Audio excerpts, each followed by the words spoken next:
Hello internet, this is me Mohammed Arif and you're watching me live on YouTube. In this video I'm going to show you that how you can hide your YouTube subscribers. So let me show you how. First of all, you will have to click on your logo and I'm going to click on my own YouTube channel logo. Here you can see BIT Institute. So I'm going to click on YouTube Studio.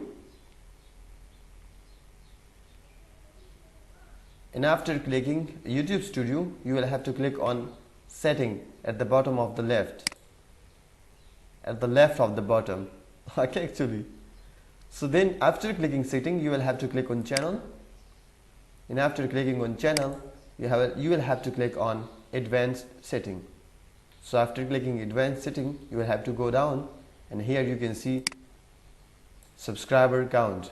So if you uncheck this box, it means that display the number of people subscribed to my channel will be hide. So I'm going to click on save and here you can see setting is saved. Now I'm going to my YouTube channel.